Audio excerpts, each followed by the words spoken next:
YouTuber Anil జీలా ఈ పేరుకి ప్రత్యేకమైన పరిచయం అవసరం లేదు అని చెప్పుకోవచ్చు. సోషల్ మీడియాలో ఎక్కువగా వారికే కాదు, ఈ మధ్య కాలంలో మూవీస్ షోలో కనిపిస్తూ ఎంతోమంది అభిమానాన్ని సంపాదించుకున్నారు. తన ఓన్ టాలెంట్తో సామాన్య వ్యక్తి నుండి సెలబ్రిటీ స్థాయికి చేరుకున్నాడు అనిల్ జీలా. అనిల్ జీలా పర్సనల్ లైఫ్ జీవితానికి వస్తే ఆమె అనే అమ్మాయిని పెళ్లి చేసుకొని సింపుల్గా లాక్డౌన్ టైంలో తన ఊర్లో పెళ్లి జరిగింది.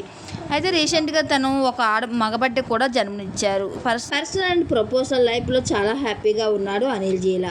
అయితే ఆమె తన పుట్టినరోజున సెలబ్రేషన్ చేసుకుంది. కొడుకు పుట్టాక మొదటి పుట్టినరోజు కావడంతో అనిల్ జీలా చాలా హ్యాపీగా సెలబ్రేట్ చేశారు. హ్యాపీ బర్త్డే నాన్న, నువ్వు ఎప్పుడు ఇలాగే సంతోషంగా ఉండాలి అంటూ విషెస్ అందించాడు. ఈ వీడియో చూసిన వాళ్ళంతా హ్యాపీ బర్త్డే విషెస్ తెలియజేస్తున్నారు. ఆ వీడియోని మా వీడియో ద్వారా మీరు కూడా చూసేయండి.